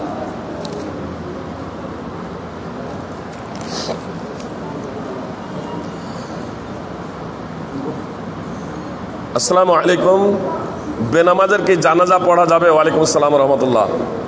সুপ্রিয় ভাই এবং বোন, আসলে বেনামাজির জানাজা পড়া যাবে কিনা যে বিষয়টা বলছেন, বেনামাজি মুসলিম কি মুসলিম নয় এ প্রসঙ্গে প্রথমত দীর্ঘ আলোচনা শোনা দরকার। আসলে বেনামাজি মুসলিম না মুসলিম নয়, নামাজ না পড়াটা কুফর এবং শিরক এ বিষয়ে কারো কোনো দ্বিমত নেই। নামাজ ছেড়ে দেওয়াটা কুফর এবং শিরক এ বিষয়ে কোনো আলেমের, পৃথিবীর কোনো আলেমের দ্বিমত নেই। কেন? এ বিষয়ে সুস্পষ্ট হাদিস আছে। কিন্তু নামাজ ছেড়ে দেওয়াটা কত বড় কুফর এবং কত বড় শিরক, মানে কুফর এবং শিরকের বিভিন্ন স্তর আছে। কুফর এবং শিরকের বিভিন্ন স্তর আছে, ছোট কুফর এবং বড় কুফর। অবশ্য বড় কুফর মহাপাপ, ছোট কুফর মহাপাপ। তাহলে উভয়ের মাঝে অনেকগুলো পার্থক্য আছে। তার মধ্যে অন্যতম পার্থক্য হলো যে বড় কুফর, বড় শিরকের মাধ্যমে একজন ব্যক্তি ইসলাম থেকে বের হয়ে যায়। আপনার ইসলামে থাকা অবস্থায়, মুসলিম থাকা অবস্থায় জীবনে যত আমল করেছে বড় কুফর এবং বড় শিরকের মাধ্যমে, তার সমস্ত জীবনের আমল, সৎ কাজ বিনষ্ট হয়ে যায়। আর ছোট কুফর এবং শিরকের মাধ্যমে যে কাজে ছোট কুফর এবং শিরক হবে সেই জিনিসটা বিনত হয়ে ওদের গুণ হবে না এবং ইসলামকে সে বের হয়ে যাবে না, বরং সে মহাপাপী হবে, সে মহাপাপী হবে। এখন নামাজ ছেড়ে দেওয়াটা কত বড় কুফর। সৌদি ফতোয়া কমিটির মুফতিগণ, যেখানে শেখ ইবনে বাজ রাহিমাহুল্লাহ রয়েছেন, যে যারা এক ওয়াক্তের নামাজ ছেড়ে দেবে ইচ্ছাকৃতভাবে, সে কাফের হয়ে যাবে, ইসলাম থেকে বের হয়ে যাবে। অপরপক্ষে আল্লামা নাসিরউদ্দিন আলবানী রাহিমাহুল্লাহ সহ আমাদের ভারতের সিংহভাগ ওলামায়ে কেরাম বলছেন যে নামাজ পড়ে না সে কুফর করে, শিরক করে, সে মহাপাপ করে, কিন্তু সে ইসলাম থেকে বের হয়ে যায় না। যতক্ষণ না ইসলামের কোনো বিষয়কে নিয়ে কটাক্ষ করে ততক্ষণ পর্যন্ত সে ইসলাম থেকে বের হয়ে যায় না। এই বিষয়ে ওলামায়ে কেরাম দীর্ঘ মতানক্য করেছেন। অবশ্য যারা নামাজি, আমি তাদের বলতে চাই যে অন্তত নামাজিগুলো বেনামাজির জানাজা পড়া থেকে বিরত থাকেন। মসজিদের ইমামকেও বলেন যে বেনামাজির জানাজা পড়তে যায়েন না।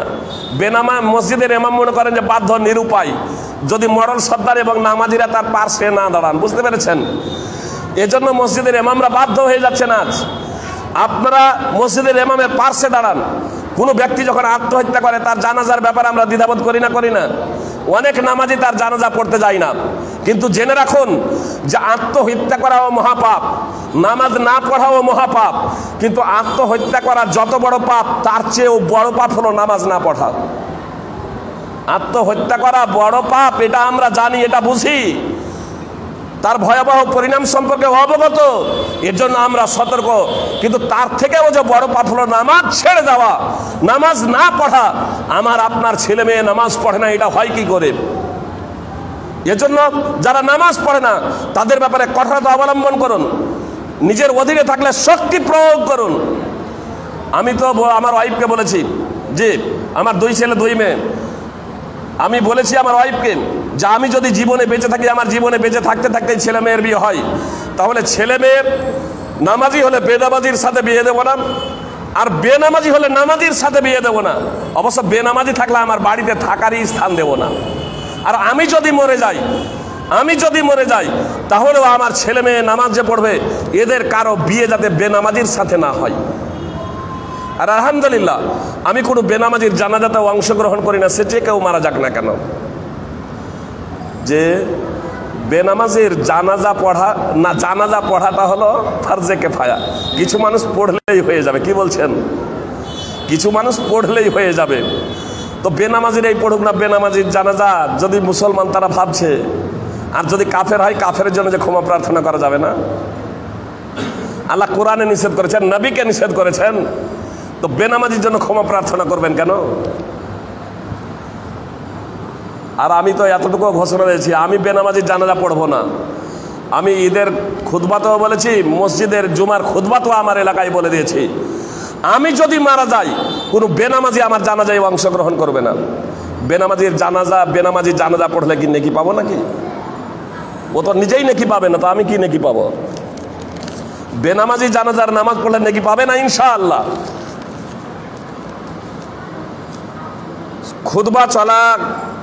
খুতবা চলাকালীন শেষের নবীর নাম শুনে সাল্লাল্লাহু আলাইহি ওয়াসাল্লাম বলা যাবে কি?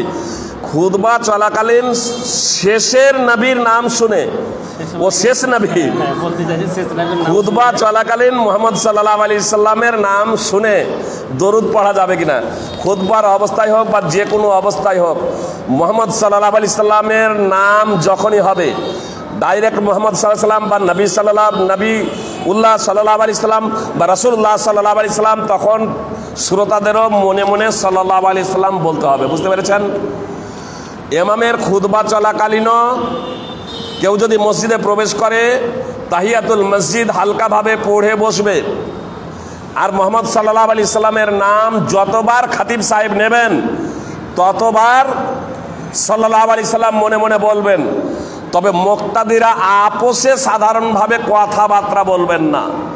এমনকি কেউ যদি পার্শ্ববর্তী কোনো ব্যক্তিকে কোনো অপরাধও করতে দেখেন বা হইচই করতে দেখেন বা কথা বলতে দেখেন, তাহলে চুপ করো এই কথাটাও বলবেন না। একান্ত প্রয়োজনে মুক্তাদা শ্রোতা ইমামকে বলতে পারেন, ইমাম সাহেব তাদেরকে জিজ্ঞেস করতে পারেন প্রয়োজনে, কিন্তু শ্রোতারা আপোষে কথা বলবেন না। বলেন, নামাজের সময় হয়ে গেছে, একজন যোগ্য আলেম ওযু করছে, তার জন্য কি দাঁড়া যাবে তাকে ইমাম করার জন্য? কোনো অসুবিধা নেই, শরীয়তের দৃষ্টিতে কোনো অসুবিধা নেই। বুঝতে পেরেছেন? শরীয়তের দৃষ্টিতে এটা কোনো অসুবিধাজনক নয়। একামত হয়ে যাওয়ার পরে, সহিহ বুখারীতে হাদিস আছে, একামত হয়ে যাওয়ার পরে একজন ব্যক্তির সাথে রাসূলুল্লাহ সাল্লাল্লাহু আলাইহি সাল্লাম বেশ কিছুক্ষণ ধরে কথা বলেছেন। একামত হয়ে যাওয়ার পরে বলতেই পারতেন একামত হয়ে গেছে, নামাজ শেষে কথা বলবো। একামত হয়ে যাওয়ার পরে একজন ব্যক্তির সাথে মসজিদের এক পার্শ্বে দীর্ঘক্ষণ ধরে কথা বলেছেন। এজন্য টাইম হয়েছিল, যেটা নির্ধারিত টাইম করেছি সেটাই এরকম ব্যাপারে সেটাই কাটা এরকম শুরু করতে হবে এমনটি নয়। প্রয়োজনে ইমাম, বিশেষ করে নামাজের ব্যাপারে ইমাম যিনি থাকবেন, এই ইমামকে মুক্তাদিরা তাড়াহুড়া করবেন না, তাকে অর্ডার দেবেন না, নির্দেশ দেবেন না। উনি হচ্ছেন ইমাম, উনি হচ্ছেন দায়িত্বশীল, উনি এ বিষয়ে বেশি সচেতন এবং বেশি অবগত।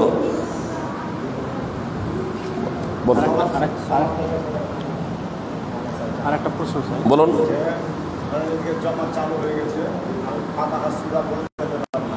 জি,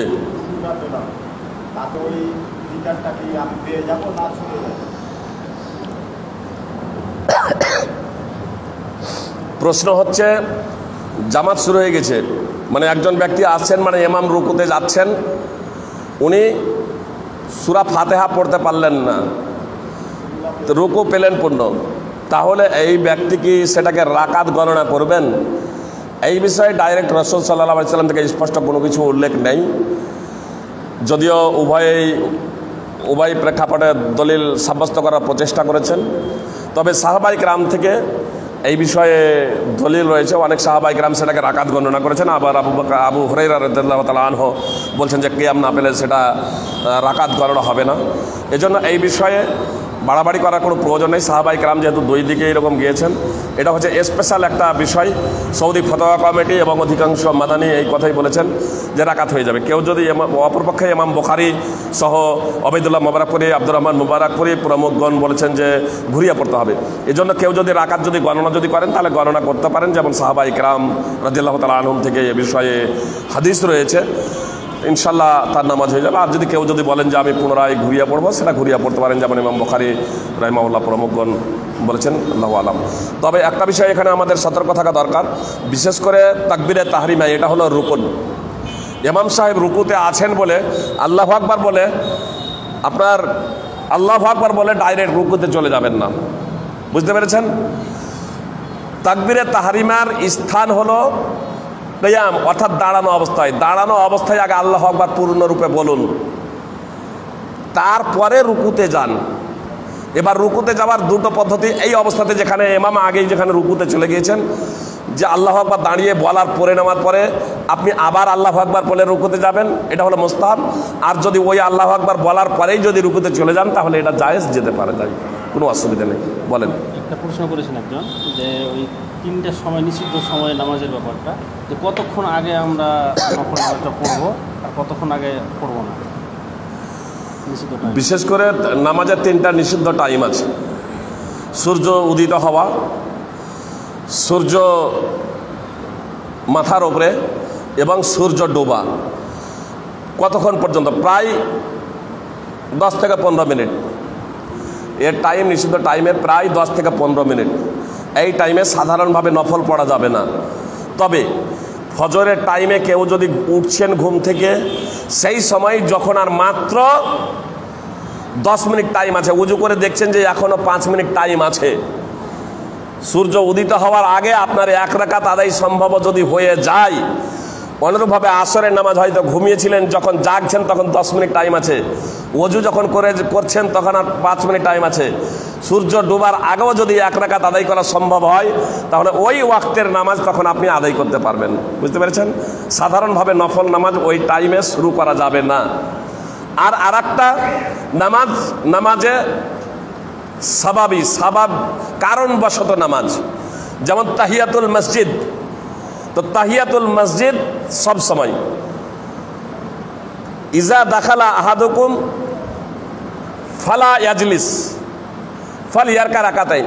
রাসূল সাল্লাল্লাহু আলাইহি ওয়াসাল্লাম বলছেন, ইজা দাখালা আহাদুকুমুল মসজিদা ফালা ইয়াজলিস ফালিয়ারকা রাকাতাইন। তোমাদের কেউ যখন মসজিদে প্রবেশ করবে তখন সে যেন না বসে, চাहे যতক্ষণ না সে 2 রাকাত নামাজ আদায় করে নেবে। তো মসজিদে প্রবেশ যখনই করবেন তখন 2 রাকাত আদায় করে নেবেন। শেখ ইবনে বাজ সহ সৌদি ফতোয়া কমিটির মুফতিগণ বলছেন যে এই নিষিদ্ধ সময়ের বাইরে, তার কারণে এটা হচ্ছে কারণবশত নামাজ, মানে যখন প্রবেশ। বুঝতে পেরেছেন? বলেন।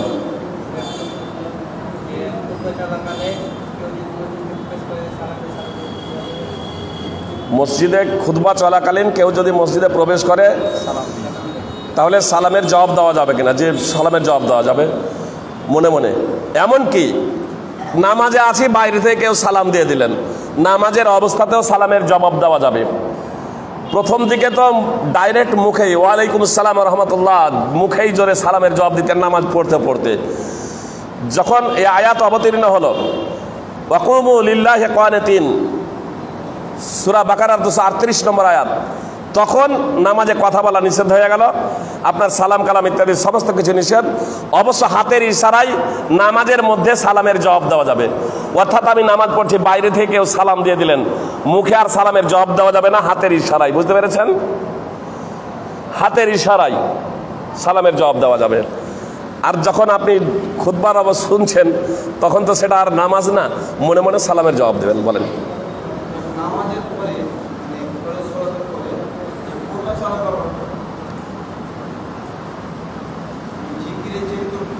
আপনার সালাম ফিরানোর পরে যে কোটা চালানো হচ্ছে সেগুলো থেকে বিরত থাকা একান্ত কর্তব্য। অবেদুল্লাহ মোবারকপুরীকে এই বিষয়ে যখন প্রশ্ন করা হয়, শেখ আবদুল্লাহ সালাফি হাফিজাহুল্লাহ তিনি বলছিলেন যে এটা থেকে বিরত থাকারই নির্দেশ প্রদান করেছিলেন। এজন্য আমাদের যে জুমা মসজিদ আমরা পড়ি হাটে, আমাদের অন্তদীপা হাটে, সেখানেও কোটা আমরা চালাই না। উমরপুরে থাকাকালীন আমরা যখন থাকতাম, আমি যাহা থাকতাম, তখনই মসজিদ কোটা চালানো হতো, সেটাকে বন্ধ করে দেওয়া হয়েছে। তাহলে মসজিদের ইমাম যে চাঁদা আছে, তারপরে আপনার মসজিদে অর্থের যদি প্রয়োজন যদি হয় আপনার দান বক্স রেখে দিন। মুসাল্লিদের উৎসাহ প্রদান করা হলো, মুসাল্লিদেরকে জানিয়ে দেওয়া হলো যে আপনারা ওই দান বক্সে টাকা ভরে দেবেন। আপনি যেটা এই লাইনে কোটাই দিয়ে দিচ্ছিলেন সেই টাকাটাই ওখানে ভরে দিন।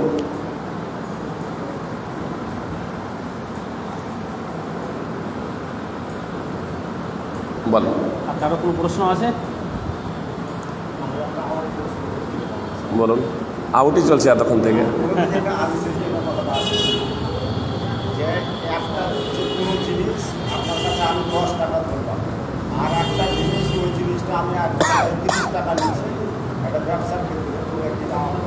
কোনো অসুবিধা নেই। কোনো একটা জিনিস একজনের কাছে এক রেট, অন্যজনের কাছে আর একটা রেট নিচ্ছি, কম বেশি, কোনো সমস্যা নেই।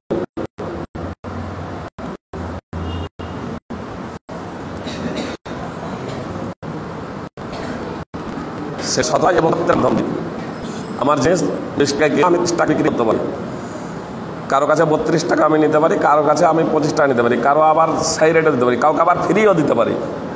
যে এটা আমার ব্যাপার, তাহলে আমি মিথ্যার কখনো আশ্রয় নেব না।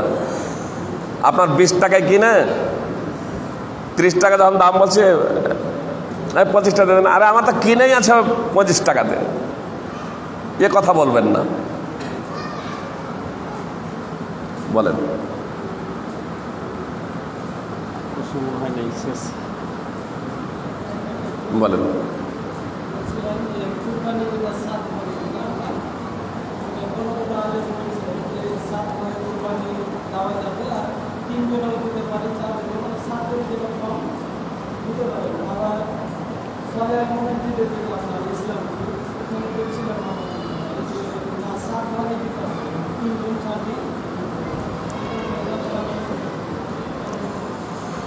আপনার গরু কুরবানির ক্ষেত্রে গরুতে সর্বোচ্চ 7 ভাগ, বুঝতে পেরেছেন? ছাগলে ভাগাভাগি চলে না, ছাগল দুম্বা ভেড়াই ভাগাভাগি চলে না, গরু এবং উটে ভাগাভাগি চলে। গরুতে সর্বোচ্চ 7, উটে কুরবানিতে সর্বোচ্চ 10, এটা সর্বোচ্চ। একাই হলো উত্তম, গরুও একাই দেন এটা উত্তম, উট একাই দেন এটা উত্তম। তবে যে ভাগাভাগিতে যদি দেন তাহলে গরুর সর্বোচ্চ 7। এবার 7-এর নিচে 2, 3, 4, 5, 6, 7 কোনো সমস্যা নেই। সালাত থেকে এটা প্রমাণিত। কেতাবুল ইমাম শাফি রাহিমাহুল্লাহ এবং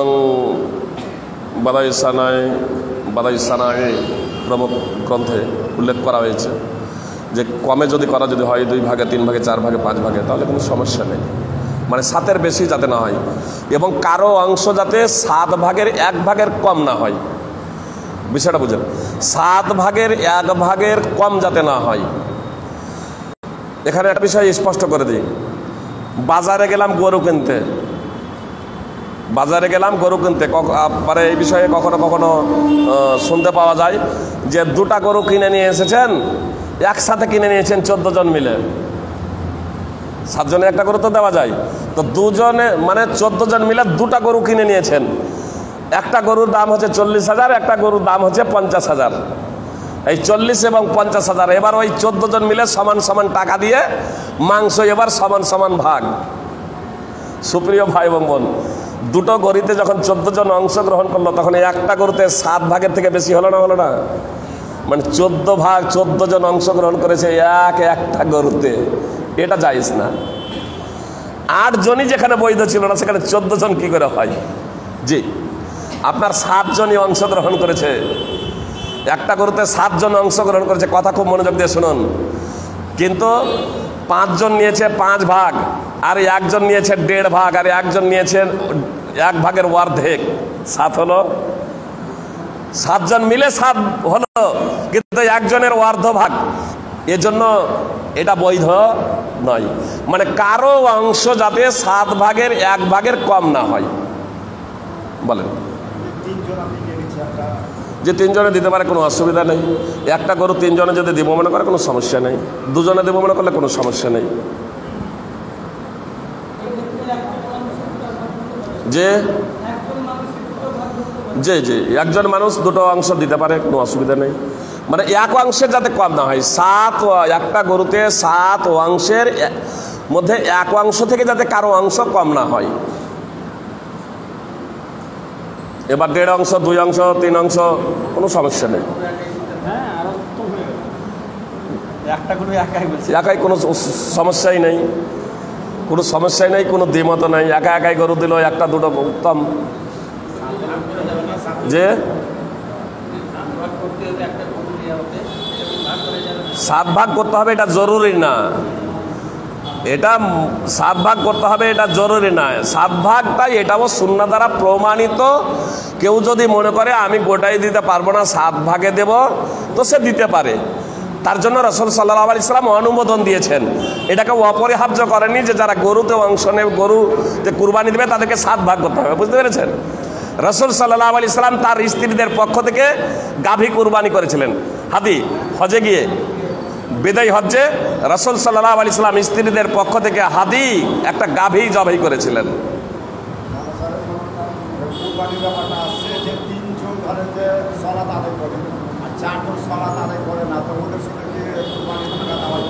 আরে নামাজি কুরবানি দেন না, বেনামাজি ছেঁটে দেন।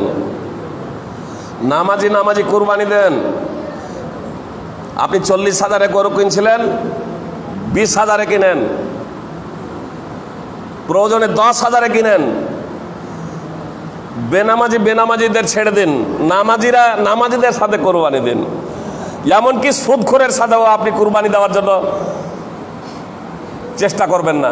আপনি সবসময় লক্ষ্য করবেন বা চাইবেন একজন পরহেজগার মুত্তাকি। শুধু গরু জবাই করলেই তো কোরবানি হয় না। আমার আর কিছু প্রশ্ন আছে?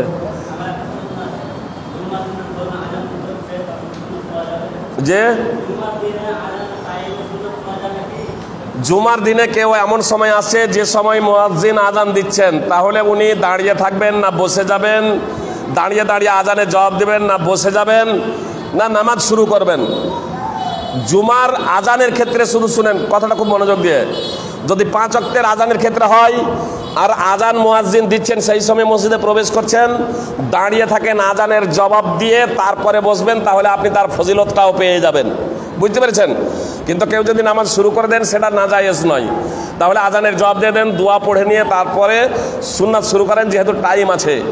আর জুমার দিনের যদি কথা যদি বলেন, তাহলে জুমার আজান যদি চলে তাহলে দাঁড়িয়ে দাঁড়িয়ে আজানের জবাব দেবেন না, আজানের জবাব দেবেন না। তার কারণ আজানের জবাব দেওয়াটা হচ্ছে মোস্তাহাব আর খুতবা শোনাটা হচ্ছে ওয়াজিব। বুঝতে পেরেছেন? এজন্য ওই মোস্তাহাব পালন করতে গিয়ে আপনার ওয়াজিব ছুটবে। এজন্য শেখ ইবনুল উসাইমিন রাহিমাহুল্লাহ বলছেন যে আপনার জুমার আজানের সময় কেউ যদি মসজিদে প্রবেশ করে তাহলে দাঁড়িয়ে দাঁড়িয়ে জুমার আজানের জবাব না দিয়ে বরং সুন্নাত শুরু করে দেবে। অবশ্য সুন্নাত জুমার আগে কোনো সুন্নাত নাই, যেমন জোহরের আগে সুন্নাত আছে, এটা হচ্ছে আপনার তাহিয়াতুল মসজিদ। বুঝতে পেরেছেন? নফল আপনি যত পড়তে পারেন, তবে ইমাম মেম্বারে চেপে যাওয়ার পরে 2 রাকাতের বেশি না। আর ইমাম যখন আজান যখন শুরু হয়ে যাবে বা ইমাম যখন খুতবা যখন দিতে শুরু করে দেবেন, তখন হালকাভাবে কেবলমাত্র 2 রাকাত নামাজ আদায় করবেন। সুপ্রিয় ভাই এবং বোন, কুরবানি প্রসঙ্গে যখন প্রশ্ন এসেছিল, শুধু 2-4 মিনিটে কুরবানির লক্ষ্য এবং উদ্দেশ্য সম্পর্কে বলছি, একটু মনোযোগ দিয়ে শুনবেন। সুপ্রিয় ভাই এবং বোন যারা আছেন তারা কথাটা একটু মনোযোগ দিয়ে শুনবেন। কুরবানির লক্ষ্য এবং উদ্দেশ্য শুধু আপনাদের বলতে চাই। আল্লাহ তাআলা বলছেন পবিত্র কোরআনে, ইন্নামা ইয়াতাকাব্বালুল্লাহু মিনাল মুত্তাকিন, নিশ্চয় আল্লাহ তাআলা মুত্তাকি তাকওয়াবান আল্লাহওয়ালা আল্লাহ ভীতিওয়ালাদের, যারা আল্লাহ তাআলার বিধিনিষেধ মেনে চলে, পরহেজগার সংযমশীল মুত্তাকিদের ইবাদত কবুল করেন, কুরবানি কবুল করেন। সূরা মাইদা 5 নম্বর সূরার 27 নম্বর আয়াতের শেষাংশ। এ আয়াত মূলত আদম আলাইহিস সালামের যে 2 সন্তান কুরবানি পেশ করেছিলেন সেই প্রেক্ষাপটে একজনের কুরবানি কবুল হয়েছিল, একজনের হয়নি। বিস্তারিত ঘটনা আছে, আপনাদের এতটুকু বলতে চাই যে তখন কুরবানি আকাশের নিচে পেশ করা হতো। যার কুরবানি কবুল হলো, আকাশ থেকে পানি, আসমান থেকে আগুন আসতো, আগুনে তা পুড়িয়ে ভস্ম করে দিত। আর যার কুরবানি কবুল হতো না তার কুরবানি অবিকল রূপ থেকে তো আদমের 2 সন্তান কুরবানি পেশ করেছিল, একজনের কুরবানি কবুল হয়েছিল, আকাশ থেকে আগুন এসে ভস্ম করে দিয়েছিল, আর একজনের অবিকল থেকে গিয়েছিল। তো যার কুরবানি কবুল হয়নি সে, যাকে কাবিল বলে আপনারা জানেন, আর যার কুরবানি কবুল হয়েছিল তাকে হাবিল বলে জানেন। অবশ্য কোরআন এবং সুন্নাহয় স্পষ্ট নাম উল্লেখ হয়নি, তবে মুফাসসিরিনে কেরামরা উল্লেখ করেছেন। তো এই কাবিল হাবিলকে বলেছিল, যার কুরবানি কবুল হয়েছিল, যে আমি কিন্তু তোমাকে হত্যা করব, আমি তোমাকে হত্যা করব। মুফাসসিরিনে কেরাম কেউ কেউ বলেছেন যে কাবিলের থেকে হাবিলের শক্তি বেশি ছিল, অথচ হাবিল কিন্তু প্রতিশোধ নেয়নি। মুহাম্মদ সাল্লাল্লাহু আলাইহি সাল্লাম বলেছেন, হত্যাকারী এবং যাকে হত্যা করা হবে উভয়ে জাহান্নামে যাবে। সাহাবায়ে কেরাম বললেন, আল্লাহ রাসূল, কাতিল তো জাহান্নামে যাবে এটা বুঝলাম, হত্যাকারী জাহান্নামে যাবে বুঝলাম, কিন্তু যাকে হত্যা করা হবে সে কেন জাহান্নামে যাবে? মুহাম্মদ সাল্লাল্লাহু আলাইহি সাল্লাম বলেছিলেন, ইন্নাহু কানা হারিসান আলা কাতলি সাহিবি, এজন্যই নিহত ব্যক্তিও জাহান্নামে যাবে যে সে তো তার ভাইকে, তার সঙ্গীকে হত্যা করতে উদ্গ্রীব ছিল, সেও তো ইচ্ছা পোষণ করেছিল যে তাকে হত্যা করবে। তো যাকে হত্যা করা হবে সেও জাহান্নামে যাবে, হত্যাকারীও জাহান্নামে যাবে। আপনার অত্র আয়াতে কি দেখাচ্ছে দেখুন, যে কাবিল যখন বলছে আমি তোমাকে হত্যা করব, সে বলছে হত্যা করবো এ কথা বলছে না, সে বলছে আসলে আল্লাহ তাআলা মুত্তাকিদের, সংযমশীলদের, পরহেজগারদের ইবাদত কবুল করেন, কুরবানি কবুল করেন। কুরবানি একটি ইবাদত, সমস্ত ইবাদতই আল্লাহ তাআলা মুত্তাকি সংযমশীলদের কবুল করেন। আমার আপনার কুরবানি কবুল হচ্ছে কি হচ্ছে না বুঝবো কেমনে? আমার আপনার কুরবানি কবুল হচ্ছে কি হচ্ছে না বুঝবো কেমনে? সুপ্রিয় ভাই এবং বোন, আমার কুরবানি কবুল হচ্ছে কি হচ্ছে না আমি জানি, বুঝতে পারবো ইনশাআল্লাহ। আপনার কুরবানি কবুল হচ্ছে কি হচ্ছে না আপনি বুঝতে পারবেন। চার ধরনের পশু, চার ধরনের দোষ ত্রুটি যে পশুতে আছে সেই পশু কুরবানি করা বৈধ নয়। এটা আমরা জানি না। এই জন্য আলেমরা আমাদের ফতোয়া জিজ্ঞেস করি যে এই পশুটার কান ছিদ্র আছে, সরকারি স্টাম্প মারা আছে, এটা কুরবানি দেওয়া যাবে তো? কেন? যদি ওই নিষিদ্ধের আওতায় পড়ে যায় তাহলে তো এই কোরবানি কবুল হবে না। এটা আপনারও বোধ শক্তি আছে, এজন্য আপনি জিজ্ঞেস করছেন আলেমকে যে এই পশুটা কি কুরবানি দেওয়া যাবে। কুরবানি সম্পর্কে নানা প্রশ্ন জিজ্ঞেস করছেন, মানে কুরবানির পশুটা যাতে নিখুঁত এবং নির্ভেজাল হয় এটা আপনি দেখছেন। কিন্তু আপনি যে অর্থ দিয়ে কুরবানির পশুটা কিনছেন সেই অর্থটা নির্ভেজাল আছে কিনা এটা একটু জিজ্ঞেস করেছেন? এর খোঁজ খবর নিয়েছেন? কুরবানির পশুকে যে খাদ্যটা খাওয়াচ্ছেন সেই খাদ্যটা না বৈধ না অবৈধ, এটা কি আপনি একটু পুনর্বিবেচনা করেছেন? আমার যদি অর্থটা যদি অবৈধ যদি হয় আর কুরবানির পশুটা যদি নিখুঁত এবং নির্ভেজাল হয়, লাভটা কি? লাভটা কি? পশু তো আমরা দৈনিক জবাই করি। 10ই যুলহিজ্জা ইয়াউমুন নাহার কোটি কোটি পশু জবাই করে আল্লাহ তাআলার সন্তুষ্টি অর্জন, এতে আবার কোটি কোটি পশু জবাই করে আল্লাহ তাআলার সন্তুষ্টি কেমনে? আসলে আমরা ওই পশুর গলায় ছুরি চালানোর আগে আমরা যদি নিজের পশুত্বকে জবাই করতে না পারি তাহলে এই কুরবানির মাধ্যম দিয়ে বিশেষ ফজিলত বা নেকি অর্জন করা যায় না। এজন্য আপনাদেরকে বলবো, যেমন আমরা কুরবানির পশুটাকে একেবারে 100% নিখুঁত এবং নির্ভেজাল চয়ন করে থাকি, নির্বাচন করে থাকি, আমরা যাতে নিজেরা 100% বিশুদ্ধ হয়ে যাই সেই প্রচেষ্টা আমাদেরকে অব্যাহত ধারায় করে যেতে হবে। ইনশাল্লাহ আমরা সেই প্রচেষ্টা করব। ইনশাল্লাহ আমরা সেই প্রচেষ্টা করব যে আমরা যাতে কোরআন এবং হাদিসের আলোকে নিজেদের জীবনকে গড়তে পারি। আল্লাহ তাআলা আমাদের প্রত্যেকে পবিত্র কোরআন এবং সুন্নাহ অনুযায়ী চলার তৌফিক দান করেন, আমিন। আমরা যারা সবাই উপস্থিত হয়েছি আল্লাহ তাআলা যাতে আমাদেরকে ক্ষমা করে দেন, আল্লাহ তাআলা আমাদের যাতে পাপ মোচন করে দেন। কথা এখানেই শেষ করছি, শুধু একটা গুরুত্বপূর্ণ হাদিস আপনাদের বলে। কতগুলো ফেরেশতা থাকে, ইচ্ছা করলে মার্কেটে ঘুরে বেড়াতে পারতেন, অনেকেই ঘুরে বেড়াচ্ছে। যখন দিনে আলোচনা হবে আপনারা অংশগ্রহণ করবেন। কেন করবেন সেই প্রেক্ষাপটে একটা হাদিস শোনাচ্ছি। কতগুলো মালাইকা ফেরেশতা পৃথিবীতে বিচরণ করে, তারপরে তারা যখন দেখতে পায় কোনো জায়গায় আল্লাহ তাআলার জিকির আজকার হচ্ছে, আল্লাহ তাআলার জিকির আজকার হচ্ছে, তখন যে ফেরেশতা দেখতে পান বাকি ফেরেশতাদের আহ্বান করেন, এখানে তোমরা এগিয়ে এসো, তোমাদের কাজে তোমরা চলে এসো। এবার সব চলে আসে, তাদের ডানা দিয়ে তাদেরকে ছেয়ে নেই। আর তারপরে তারাকে আল্লাহ তাআলা জিজ্ঞেস করেন, প্রথম আসমান পর্যন্ত যখন তারা ডানা দিয়ে ছেয়ে নেই, ডানা দিয়ে ঢেকে নেই, তখন আল্লাহ তাআলা তাদেরকে জিজ্ঞেস করেন যে আমার বান্দারা কি করছে, যদিও আল্লাহ তাআলা সব কিছু জানছেন। তখন বলেন এরা আপনার মহত্ব বর্ণনা করছে, আপনার প্রশংসা করছে, আপনার পবিত্রতা ঘোষণা করছে। দীর্ঘ আলোচনা হচ্ছে, আমি শুধু শেষ অংশটুকু বলে দিচ্ছি। তখন আল্লাহ তাআলা বলেন যে আমি তাদেরকে ক্ষমা করে দিলাম, ওই মজলিসে যারা আছে আমি তাদেরকে ক্ষমা করে দিলাম। তখন ফেরেশতারা বলে যে আল্লাহ, একজন ব্যক্তি কিন্তু ওই মজলিসে আসেনি জিকির আজকারের জন্য, ও নিজের ব্যক্তিগত প্রয়োজনে এসেছিল, ও কিন্তু ওই সভাতে আসেনি, লক্ষ্য উদ্দেশ্য ছিল না জিকির আজকারে অংশগ্রহণ করার, কোরআন এবং সুন্নাহ শোনার, কোরআন এবং সুন্নাহ চর্চা করার, আপনার প্রশংসা করার।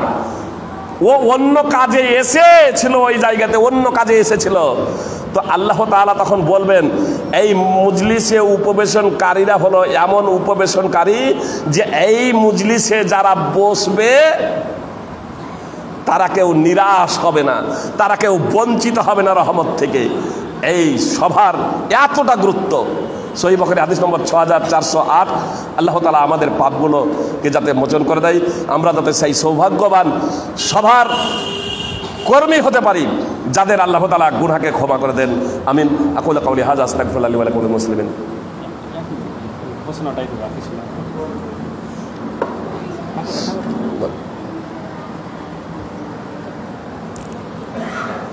আলহামদুলিল্লাহ, আপনারা এখন ধরে শেখ সাহেবের মুখ থেকে কোরআন এবং হাদিসের আলোচনা, বিশেষ করে সময়ের সাপেক্ষে আপনারা পরিস্থিতি সাপেক্ষে আলোচনা শুনলেন। যাই হোক, সময় যেহেতু হয়েই গেছে, তো একটা ঘোষণা দিচ্ছি আজকে। আত্তাকওয়া দাওয়া সেন্টার মাসিক ইজতেমা, যেটা আপনার স্থান হচ্ছে নতুন মামরিজপুর জামে মসজিদ, ফারাক্কা মুর্শিদাবাদ, আগামী 4 তারিখ মঙ্গলবার। সেখানে আমাদের আজকে যিনি আলোচক শেখ আনোয়ার হক ফাইজি সাহেব, উনি সেখানে সভাপতিত্ব করবেন এবং বিশেষ আলোচক হিসাবে থাকবেন শেখ হাশিম মাদানী হাফেজাহুল্লাহ, বিশিষ্ট দায়ী জুলফি ইসলামী দাওয়া সেন্টার, সৌদি আরব। বিষয় হচ্ছে জুলহাজ মাসের করণীয় আমল। তো আগামী মঙ্গলবার সকলে সেখানে যাওয়ার চেষ্টা করবেন। স্থান নতুন মামরিকপুর জামে মসজিদ। আসসালামু আলাইকুম ওয়া রাহমাতুল্লাহ। সকলে মজলিস শেষে দোয়াটা পাঠ করেন। সুবহানাল্লাহ।